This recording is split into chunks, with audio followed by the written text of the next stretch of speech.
The home for film, television, and video game music since 1996. This is Cinematic Sound. Welcome back to Cinematic Sound Radio. This is the show dedicated to the music of film, television, and video games.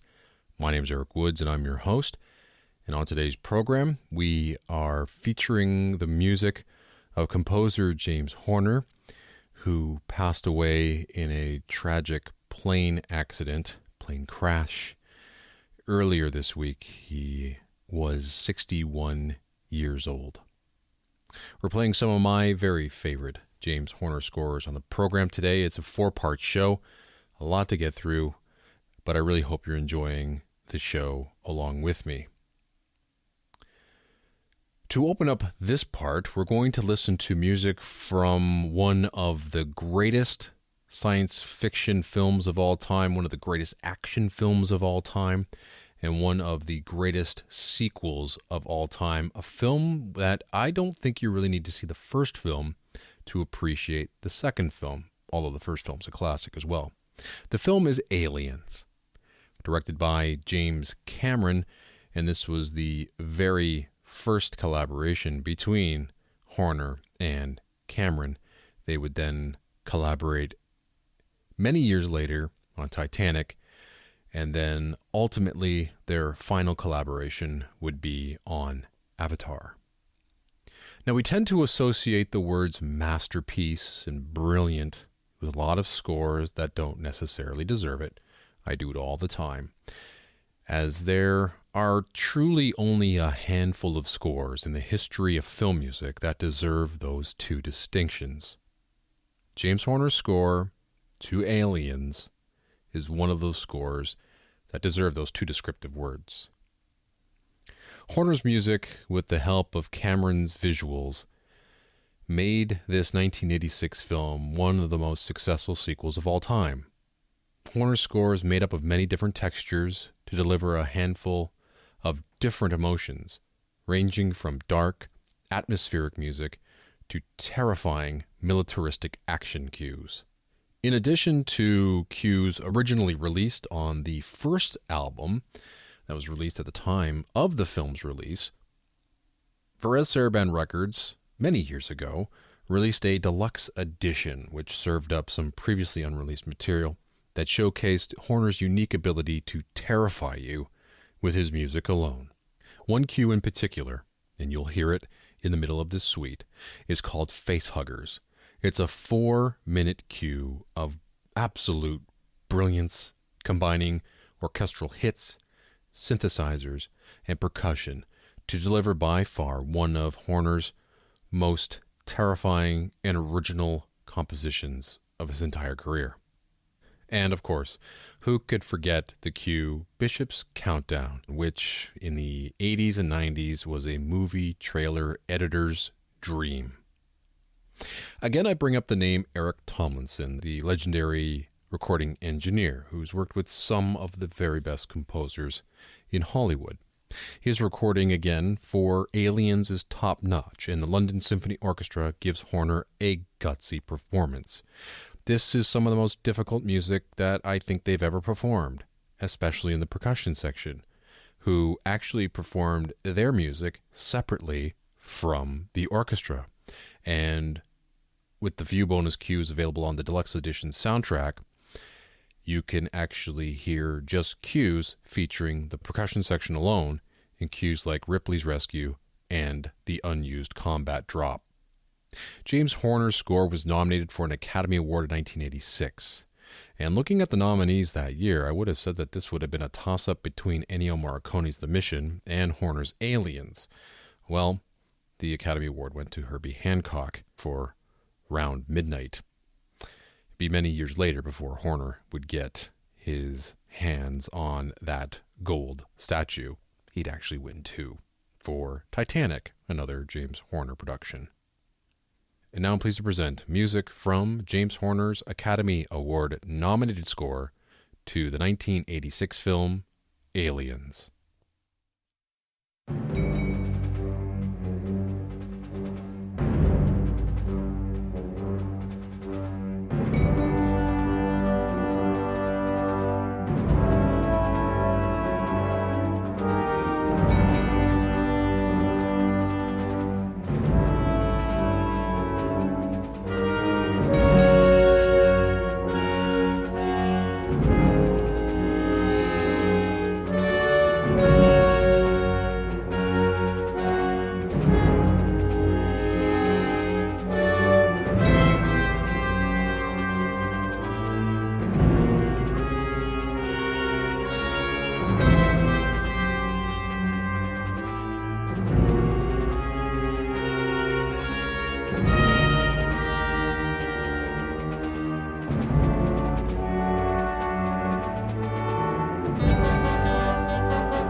Music from the original motion picture soundtrack to the 1986 film Aliens, music composed and conducted by James Horner.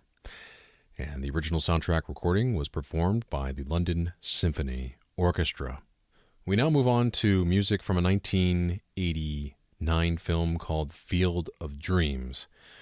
This is a very personal film for me, it might be for anyone out there who has a very special relationship with their father. And it could also be the other way, a very close father and son relationship. This film really isn't a baseball movie, but it does revolve around baseball. It tells the story of Ray Kinsella, played by Kevin Costner, who mows down a good portion of his cornfield and builds a baseball field right in the middle of Iowa after hearing voices in the cornfield that says various things, including, if you build it, he will come. As I said, this film, again, isn't about baseball, but ghosts of baseball past do arrive and play at the park. But ultimately, it's about rekindling Kinsella's relationship with his father, who has come back to play one more game of catch with his son. This film and score always invokes the same emotions. And we talk about emotions all the time with film music, but it was James Horner who I think captured the emotions of a scene and of a film better than any composer that came before and that will ever come after him.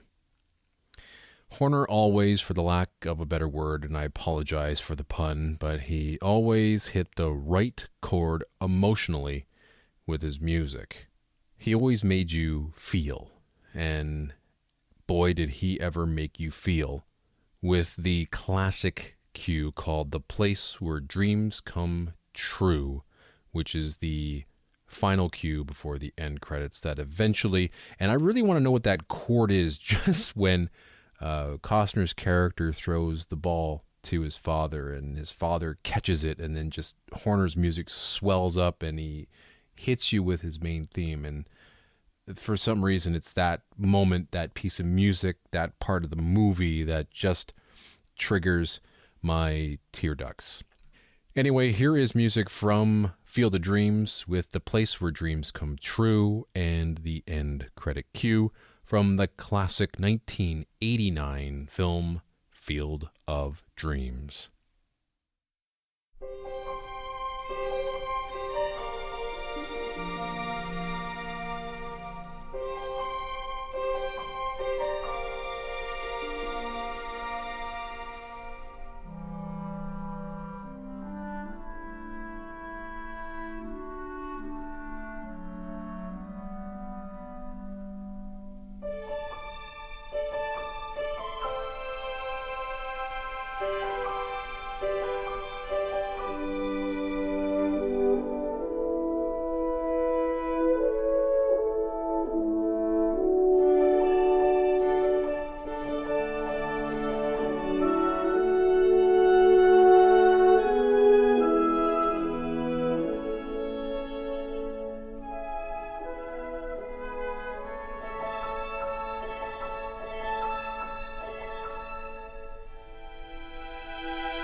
Music from the original motion picture soundtrack to Field of Dreams, with music composed and conducted by James Horner. We have to take a break, but when we return, we will come back with music from one more film during this part, and it's from a probably one of the most underappreciated movies of the 90s, and maybe one of the most underappreciated Horner scores. Honestly, I thought the film and score should have got a lot more recognition than it did. Both film and score are favorites of mine, and we'll have music from Searching for Bobby Fischer after the break.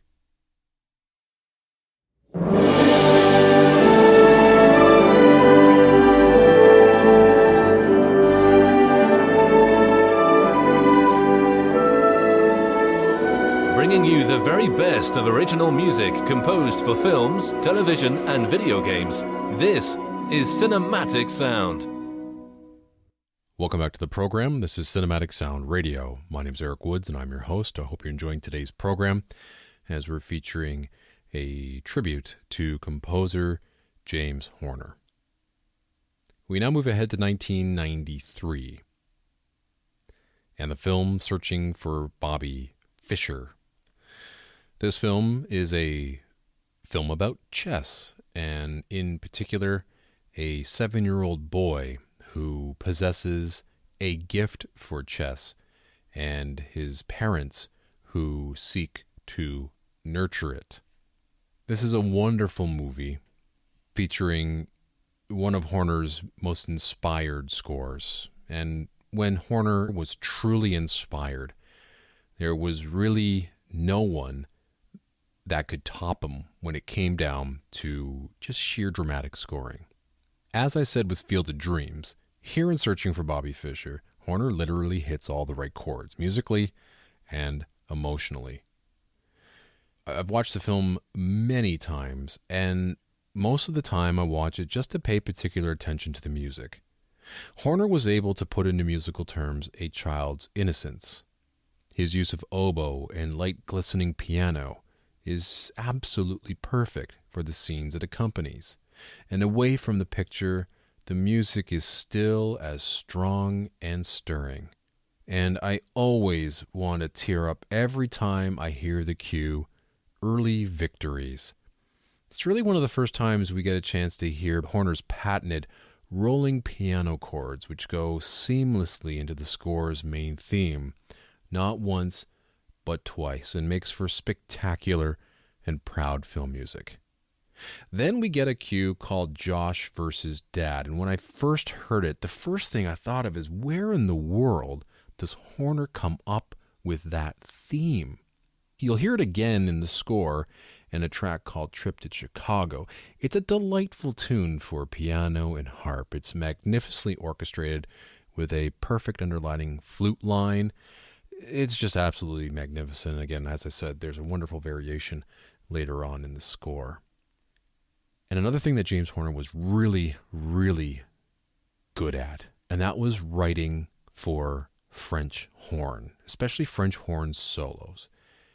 And in this suite, especially in the end credit cue, you're going to hear some wonderful French horn playing. He just is unmatched when it comes down to writing for the French horn. And just recently, actually in the past week or so, La La Land Records released an expanded edition of this score to Searching for Bobby Fischer. So if you missed out on the original release, you can now enjoy this perfect score, one of James Horner's best scores. To end off this part of our tribute to composer James Horner, here is his fantastic music to the 1993 film Searching for Bobby Fischer.